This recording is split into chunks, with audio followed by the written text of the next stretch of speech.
Well, Les and Leslie Parrott, thank you so much for being here and being part of this conversation and being here at North Shore with us. Just so grateful to have you. And Honored to be here. well, yeah, thank you. And I got to say, off the top, I mean, we love your church. This is not our first time here. We've done That's right. several events here for couples, and it's great to be with you and do this today. Yeah. Especially in the midst of all that we've been through. It Right. feels so fun to have these moments. Yeah, Right. you're one of the first people that we've seen in a year and a half. So, yeah. So good. Well, then I should say welcome back. Yeah, thanks. It is a privilege to be with you. And I just got to tell the both of you, Nina and I actually read your book, Saving Your Marriage Before It Starts, before we got married.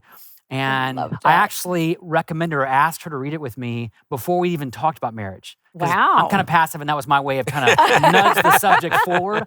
But she did, and it went well, and it was a great resource for us. We still talk about it. It was I such a great love book. hearing And you've been married how many that. years We've now? been married for almost 7 years now. Look how well So- it's working. Well, Yeah, you we're know, going to take full credit for every good day you've full had. credit, and I'll call you if there needs to be some blame if things don't go well. So, but I know you've been such an amazing resource to literally thousands of couples around the country and around the world. So thanks for the work that you do. For the people that don't know you or don't know you well, could you share a little bit about who you are and what you do? Yeah.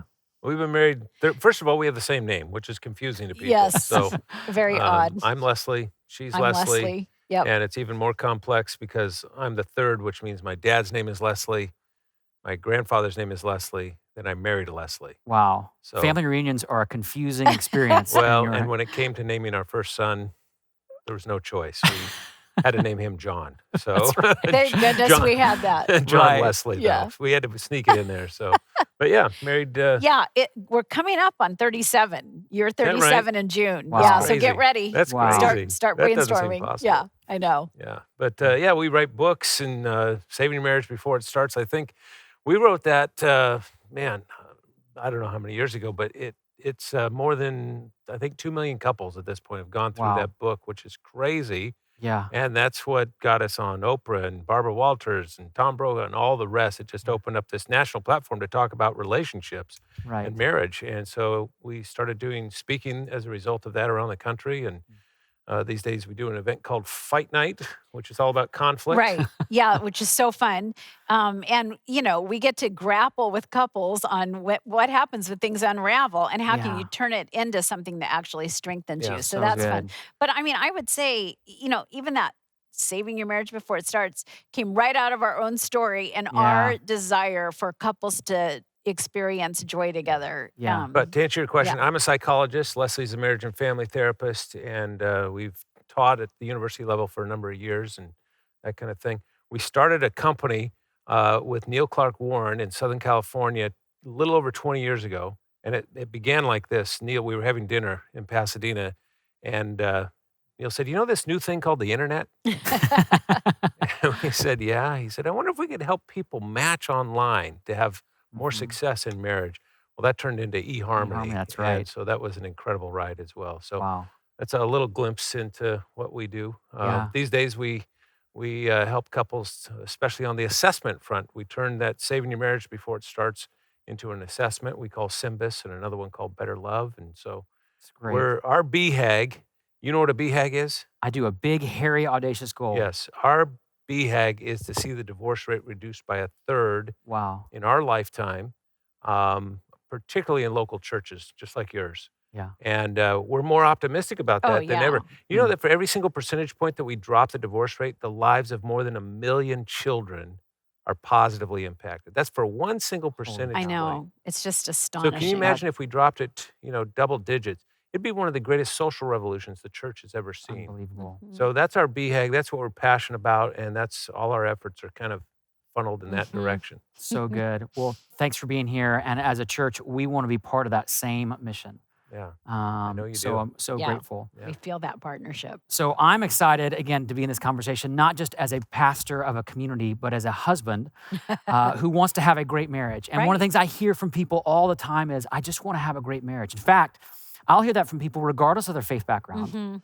How do I have a great marriage? And yet that can be such a hard journey. Yeah. And Yes. so here's a simple one. What's the single greatest obstacle or barrier that you experience for people in being able to have or build or experience a great marriage? I did not see that question coming. I thought almost always the question is, what's the one thing I can do to make my relationship better. You want to know what is making it worse. Yeah, what's the obstacle? What's Yeah. the barrier? What's the barrier? I mean, in a word, empathy is actually the answer to both of those things. Hmm. Because I think what happens is we get so self-absorbed, and that becomes the obstacle, Yeah, right? To really having that deeply fulfilling marriage. So empathy, which is the polar opposite of being self-absorbed, is the capacity to project yourself into your spouse's life, really see the world through their eyes, and it just changes organically everything about how you experience them and your time together. Yeah, the happiest couples through the whole pandemic are the couples that have enjoyed mutual empathy, that are conscious, they're deliberate about putting themselves in each other's shoes. Interesting. And it's the single hardest skill set that Oh, we have as for human sure. beings. I was going to say, so what's the stepping towards empathy for Yeah. folks who are listening? Okay, that sounds good on paper, empathy. I'll go home and try that. Yeah. Well, first of all, what's I- that look like? Abstract, Yeah, yeah. exactly. And first of all, I can guarantee you there's people that are listening to us right now going, oh yeah, I got that one. Check. Let's go on to the Empathy. next one. What's And I then knew someone's going that. like this to them, right? They're like, wait a minute, I don't think you've got that down so well. But I Yeah. mention that because the research shows most of us think we're much better at empathy than we really are. We think we're there. And sometimes it's because we're halfway there. I often tell my counseling students, huge difference between sympathy and empathy. Yeah. Sympathy is standing on the shore and throwing out a life ring to somebody that's struggling in the water. And everybody that's a decent human being will do that. That just Right. flows with the adrenaline. Empathy, much more risky. That's diving into the water, risking your own well-being to bring that person back to shore. Mhm. And not everybody does that. In fact, that's so rare. What do we call those people? They're heroes, right? And it's just as heroic when we do that in our marriage relationship or our parenting relationship or our friendships. And so I ask, I won't put you on the spot with it's Nina. Yeah. Yeah. But when was, just think about this, when was the last time you intentionally, consciously said, I want to really see the world from her perspective, right? You don't have to answer that because I know it was years I ago. do that every single waking moment of Every my waking marriage. Where's the Les, lightning what are gonna- you saying? If You're she right. was here, she would say, Scotty's never not done that in my life. Oh, it's so true. One of the things, It's a I've actually read the challenge. phrase before, an empathy standoff. And that couples get in I a place like where it's that. like, Yeah. who's going to go first? Right. Yeah. And I'm open to empathy, but you have to go first. Yeah. Right. And then they just get stuck. Well, and that's a great way to put it because empathy begets empathy. When you do that for me, I Yeah. do that for you and vice versa. There's a synergy Yeah. that happens in But that. it takes that brave moment, where you get Right.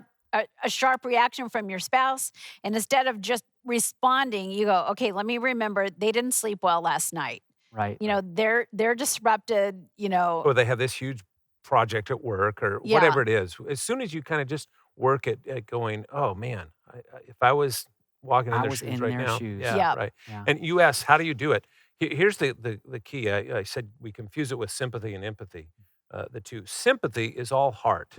It's all feeling out there. And what we forget is It's empathy. a gusher. Yes, it is.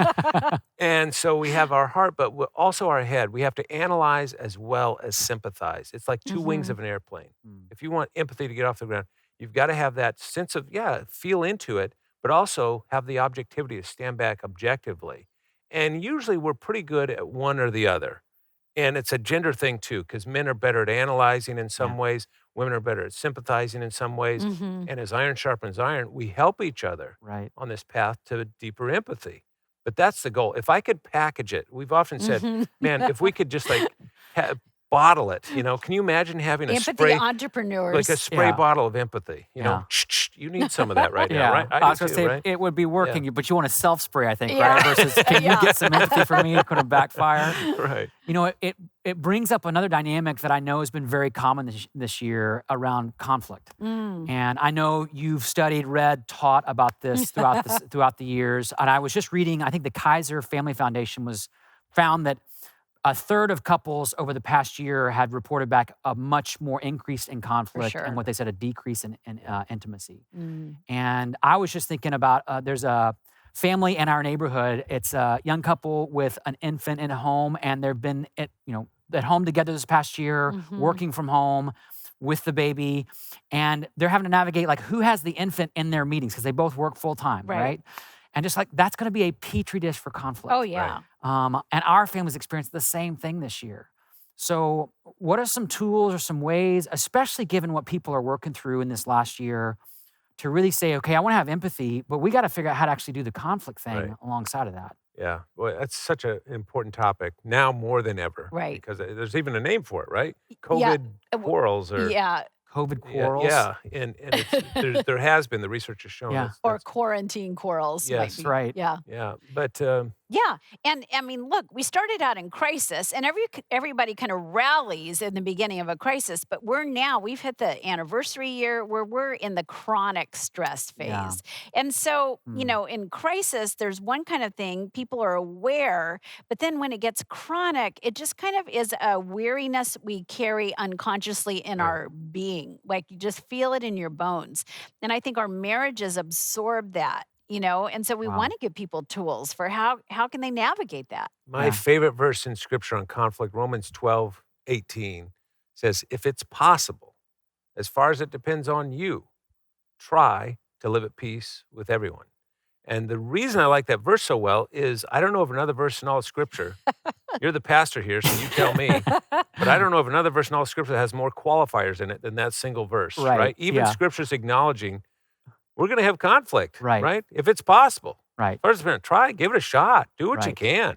Yeah. Try to live at peace, but you're going to have conflict. And it Yeah. doesn't matter how loving you are. No. Conflict is a part of it. And so our frame of mind on conflict is that it's a part of life. It's a part of, especially, when we're quarantined and we have more time and we're And we stepping have on an each other's infant toes. and both have jobs Yeah. and Right. whatever. Right. Yeah. And just to clarify, we don't have an We infant don't have that an I'm aware of. infant. Yes, If okay. anybody was wondering. Yeah. There's No, we don't. empathy. She's talking about my life, have which two boys. feel free to. Yeah. But I they're was pretty thinking old, of yeah. your life. neighbor, your Yeah, exactly. precious neighbor. That's right. Oh my In fact, goodness. But you were we gonna- we actually do feel the stress because we do have a college boy who's about to graduate, and we thought we'd made it through this year, but on the precipice all of year. literally, So careful. yeah, he took his last final and COVID.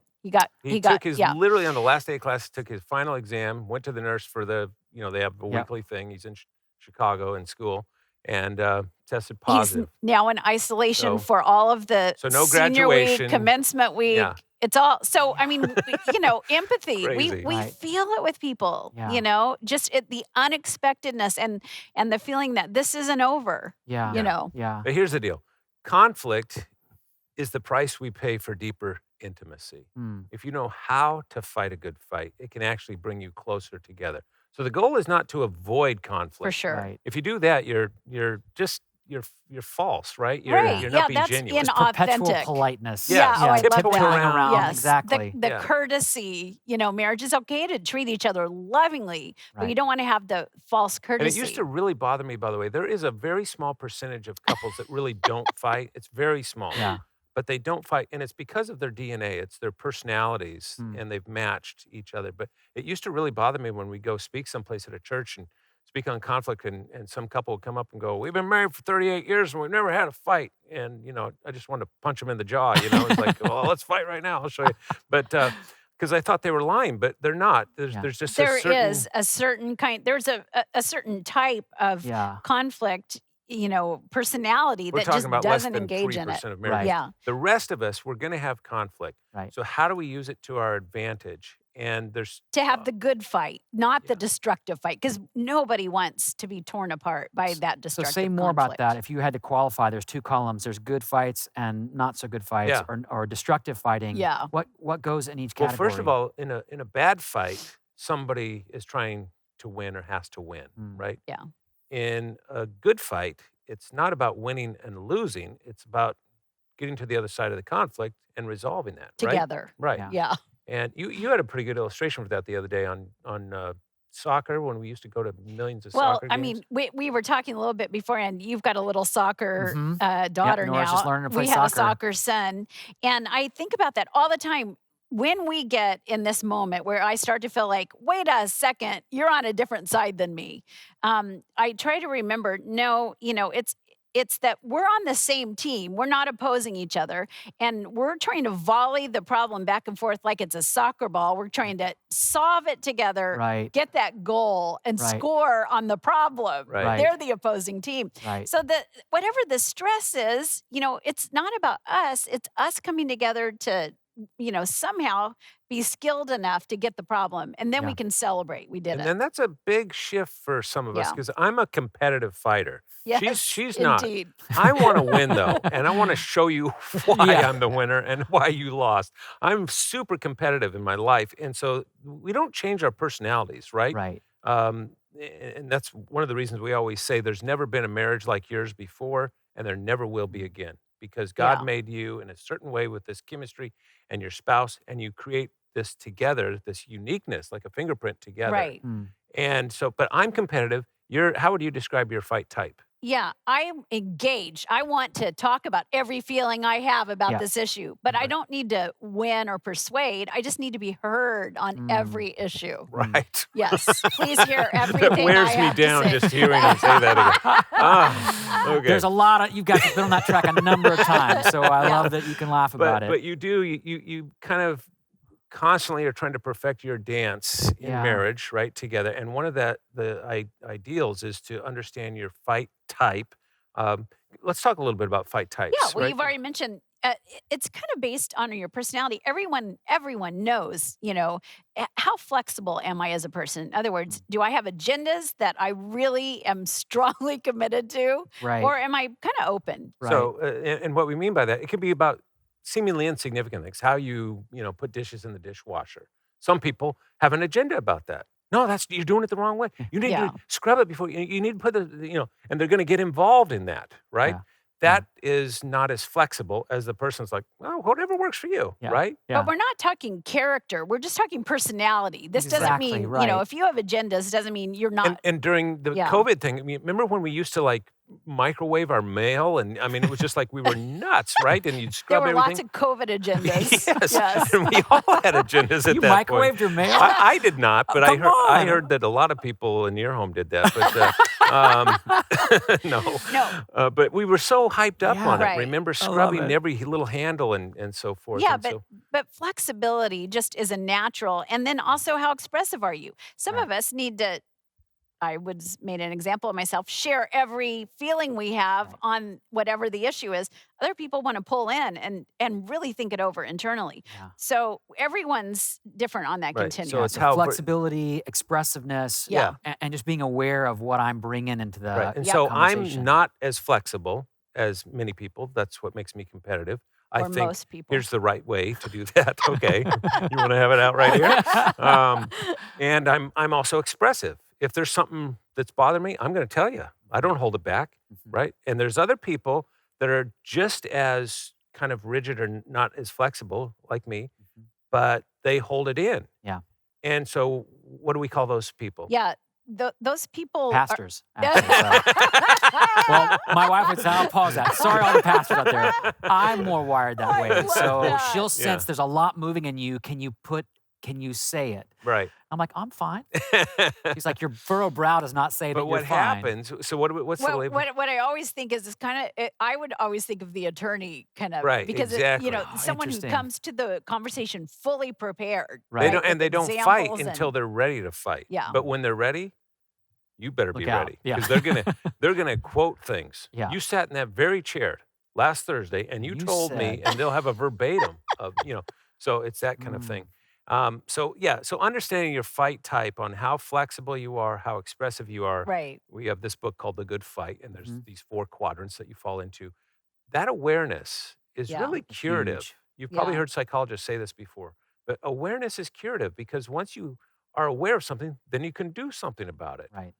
Our teenage son that lives with us, we have one in college and one at home, and he's in high school. I came into his room, I don't know, a month or 2 ago, and I looked around, and it was like a tornado had been in there, and there were books. He's a huge reader, but he had like 3 guitars and Not a believer in and- bookshelves, just yeah, books. and they're all over the place. And I said, Jackson, look at this room. And he's laying down on his bed and he's reading. And he goes, yeah, what? And I said, look at it. He goes, what do you mean? I said, it's a mess. He goes, it is? Oh, yeah, it is. Wow, it really is crazy in here. And it was like that awareness. Awareness. And that awareness causes us to change, right? It's like Yeah. looking in the mirror, seeing spinach on the teeth. Oh, I better do something about that.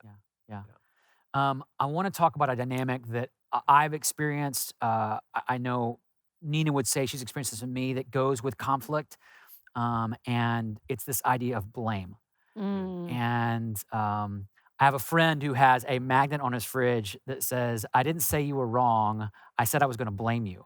And then, but get this, and then he said, "My wife put that there." So it's like this meta blaming happening right there. And I love just it. thought, like, that's a perfect picture of, It yeah, we is. get in this place where it isn't as much about right or wrong. It's just trying to say, I don't like feeling like it's my fault. I really want it to be your fault. I don't Right. like naming my own faults. I really can see yours really clearly. Mhm. And that gets really caught up in the conflict zone. Yeah. How do you help couples navigate this need or tendency to blame, Mhm. especially in those heated Love that moments? Yeah, question. and that all comes back to pride, right? Mhm. Whenever we do our fight night, one of the things I ask the audience is, how many have ever had a pride fight, right? Well, they're all pride fights.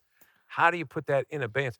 And I'll one up you on that little sticker on the refrigerator. I have a friend who says humble pie is a pastry that's never tasty, right? And it really is tough Yeah. to kind of swallow your pride and own your piece of the pie. And Yeah. I think, the difference between a good fight and a bad fight is actually ownership, which Right. is the opposite of blame. And you Yeah. don't have That's to good. have Yeah. to decide I'm responsible for all this bad going on. Right. But you can just own, hey, the way I reacted to you created even more chaos. This has become kind of an emotional mess right in this moment. And you stop blaming and start taking ownership. Like, okay, I'm a part of this mix, and you just shift your focus on what can Yeah. we do to move past this moment. Yeah. Right. And that shift turns a bad fight into a fight that draws you close And together. Scotty, that is one thing that will instantly turn a fight around. That kind of Mm. humility, Hmm. when you own your piece of the chaos pie in this relationship, it instantly can't help but to change what's going on in the dynamic between us. It's Yeah. so powerful. I mean, it's synergistic because other good things flow in. When you start to take ownership, empathy flows. We've already Right. talked about that. Yeah.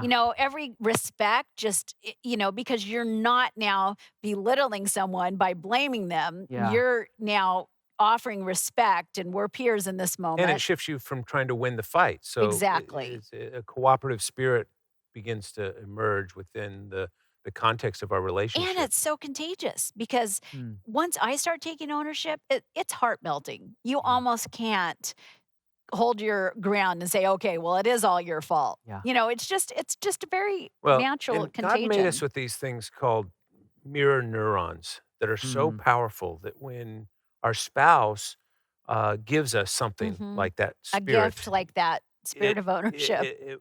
we find it within ourselves and we tend to give it back. Yeah. Doesn't happen all the time, but there's that predilection so Thanks to often. the Holy Spirit. Yeah. Right. Yeah. Absolutely. Yeah. Yeah. Yeah. And by the way, we're also, and this is when things really go off the rail. But deep in our brain is this thing called the amygdala, and that's where all of our, intense emotions reside. And if that gets triggered, it's the kind of, the easiest example is road rage, right? Where somebody just Mhm. loses it because you veered into their lane a little bit or Mhm. something, right? Their amygdala, it gets hijacked. Mhm. And the same thing happens sometimes in a relationship for some Right. of us where we just lose it. And those are the toughest times to come back and own Yeah. your piece of the pie. It's like But you just can't think in those moments because right. that part of your brain's not firing That's at all. Yeah. right. You're And, just and in that's that when you need a space. break. That's when you need some space to regroup. The research shows about 30 minutes will take care of that, where you can have some perspective to come back into the relationship after a 30-minute kind of Yeah. So it's timeout. okay to pause and say, actually, I need to walk away, get a Mhm. timeout, cool Oh, off. absolutely. Yeah. Yeah. Yeah. And saying it that way, I mean, you're an A student because that's a great way to say it. Just getting out and withdrawing yourself in a punishing way doesn't accomplish Yeah. that. But Yeah. Right. yeah. Well, Eh, I should give credit on that one. Nina does that better than me because she's more expressive. So she'll say, I want to take a break or come back to that one. And again, because I awesome. can just stew and brood on stuff, which Yeah. isn't super great. But it's an important dynamic. One of the things I'll often tell couples just around blame and accountability kind of stuff is, I'm 0% accountable for what you're responsible for, but I'm 100% accountable for what I'm responsible for. Yeah. And, it gets messy in the middle to figure out where that line is. Yeah. But just the posture of saying, like, I have to own my stuff. Yeah, Love it. absolutely. And for And by the couples to way, do that when you together. take a time out, like we said, there's nothing wrong with that. The research shows what's really important that most people forget on that is let your partner know when the timeout is going to end. Yeah. So I need until tomorrow, Right. After my project is done at work, or I need after dinner, I need to just, not Yeah. be so hungry. give some kind of a deadline to that, right? And some people, especially with our personalities, we've seen couples that are like one person will retreat because they are not into conflict, and the other's like me, an aggressive kind of fighter. And just can't let them retreat. They just Yeah. want to go after it. And so they'll follow them around the house. Yeah.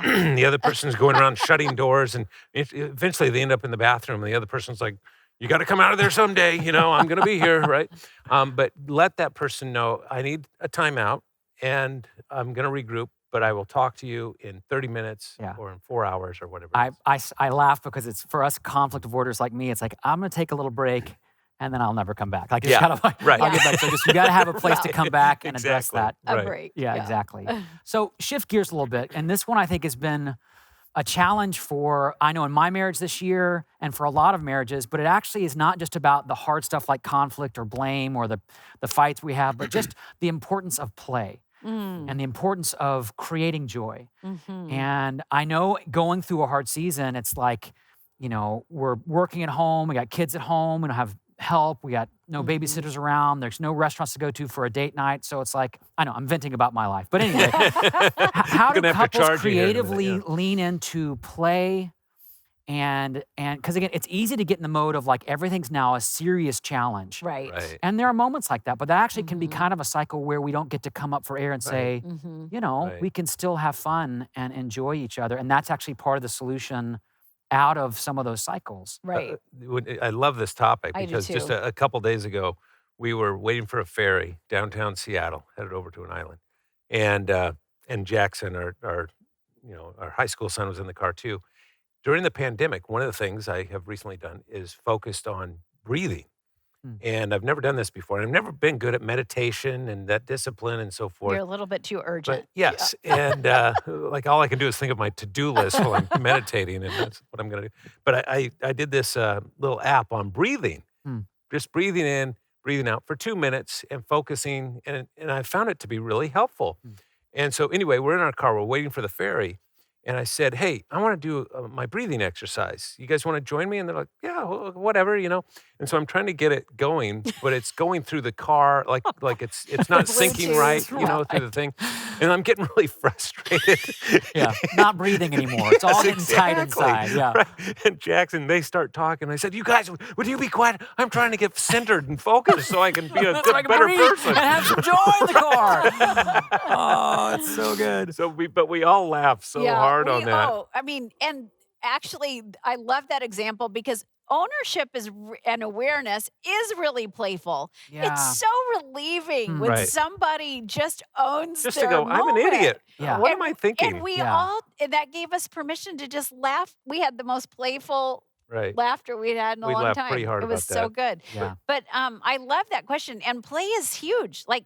And the thing, what makes something playful, you always think about grand gestures, which are not available Right. in so many ways right now. Right. It's just really hard to do a grand gesture. So really playful is anything unexpected that is just to Yeah. delight. And our family, has had to get creative about play. We have as a couple. Right. Yeah. Since we never did this before the pandemic, Yeah. but we started watching Jeopardy. and Nerds play. but our son loves it, and it's Yeah, like we 'cause get we get into it. competitive Like it's after about- dinner every Yeah. night. We We're can watching guess Jeopardy. it. But it's the kind of thing where we pause it, and we all we take Debate. You get a lot of time to answer right, the question. and- exactly. Yeah. We're not playing in real time. Yeah. And but we've had a lot of fun with that. That's been a nice playful Yeah. thing. too. And just So true. But honestly, to turn anything just normal into a playful moment. Like you mentioned, we'd taken a ferry ride, but we've been trying to, we walk together. We've been trying to just ferry over and walk on an uncharted piece of land Yeah. and explore it. Find a Yeah. beach we haven't been to or Yeah. what have you. It's a posture of my attitude, my heart, my just desire to say, I want to experience joy with you right now. Right. Right. And it doesn't have to be, again, this grand thing. So Right. important. And Yeah. that can be a real challenge for some of us because it is so intense with trying to, battle what we've all been going through for the last year. And we have to be intentionally recreational now in Yeah. a way that we haven't before. That's yeah, right. which feels like, okay, another thing. It does. But the gift is worth it. right. Well, right. and we've been discovering, we were just talking about this yesterday because we discovered so many new places to go take hikes and walks and stuff during this that have been like really opened up our spirit. Yeah, I mean, really and Mm. truly, we've discovered parks after 30 years. We didn't know we're in Seattle. And Like 10 minutes from our yeah, house. and we're like, how have we missed this? So So good. it doesn't take much. Right. Yeah. Yeah. So I'm thinking right now for those who are watching, a lot of them are in people in lots of different places. Hmm. And some marriages may feel like, hey, we've gotten stronger and closer. Others maybe not so much Yeah. this year. But one of the things that we say here at North Shore a lot is Jesus can change everything Mm. for anyone. And part of what that means in this conversation is that Jesus can change everything for any marriage. Love that. And for folks who are thinking, I feel like we just got to a much lower level. We've been really Mhm. struggling. I feel like I may not say it, but I just want to give up or walk out, or I'm just too beaten down, or I don't see a light at the end of the tunnel. Mhm. What would you want to say to a person or even a couple who feels like I'm just kind of at the end of my rope here? Mm. What can I hang on to for hope? What's my next step? What can I hang on to for hope? Well, first of all, I love that. Yeah. And hope is the only thing that's more contagious than this contagion we've been It's battling, true. Mm, right? Because you bring a little seedling of hope that you nurture into the relationship. And we've seen this time and time again Hmm. with couples where it feels like it's hopeless. It mm, feels like, I don't know if we can take another step forward together. It just, I don't know. I don't know that I can draw on the strength to do that. If you bring a little bit of hope into that, it begins to blossom. It really does. And you know what? Here's the incredible thing. I don't know how it works, but it does work. And maybe this is the God-sized part of the miracle of leaning into covenants and commitments. It doesn't take dramatic change to make you deeply more content and delighted with your marriage. It literally takes the smallest mm, changes. Yeah. And mm, and that sometimes we feel like things are so bleak, one day, and then all you do is introduce playfulness, Yeah. mm, and it makes such a difference in your spirit. You have the courage to take the next step. mm, It's a little bit like a mobile that hangs Yeah. from the ceiling and it's at rest and there's equilibrium until you come by and you just kind of tap one of those pieces or you move one of them. And then it just kind of shakes wildly for a little bit until it finds its new equilibrium. Mhm. And that's why it is so hopeful in a relationship because only one person needs to create a slightly new dance step mm, Mhm. for that relationship. Because when your partner begins to do something a little bit differently in the dynamic of the relationship, you go, oh, I guess I better change too, right? mm. I don't want to be stepping on each other's toes either, and so we tend to change because of that. It's But freeing. it is One Yeah, freeing. person makes one good decision, and the ripple effects are profound. The right. Apostle Paul called it hope. Psychologists call it optimism, Mhm. right? And there's Mm. been a lot of research on this. Mm, I mean, a mountain of research on this, starting with a guy named Martin Seligman back at the University of Pennsylvania. And it is transformative when we no longer look at the world through this lens of personalization that, Something's wrong with me yeah, or my something's marriage. mm, right, Yeah. exactly. Or that it's pervasive, that it's always going to be this way and it's never going to change. That mindset will shut you down, right? Mhm. And so we have to make a shift in that perspective that it's not just about me. I can do something. And when you're able to say, "Oh, okay, marriages are really taking a hit. There's been a tsunami we've had to absorb. Of right, course it's hard." And when you're able to say, "Well, this is how it feels today, but I know that tomorrow can be different." right. Yeah, That's hope. That's Yeah. that's the optimism. power of hope. That's Yeah. right. And that God walks through us in that. And He actually is the author of a lot of those little small steps. Yeah, And so Absolutely. much of the Holy Spirit's work in our lives is not those big dramatic, I mean, there's Yes. moments, but Yes. it's that little shift or the Mhm. little decision or the little lean in or the little playful remark or the little act of physical touch that can turn it around. And Yeah. I'm thinking about, again, all the couples watching who may just need a little step like that. A little And that one. this weekend could be a time where it's like, this could be just that little step for you to have some hope.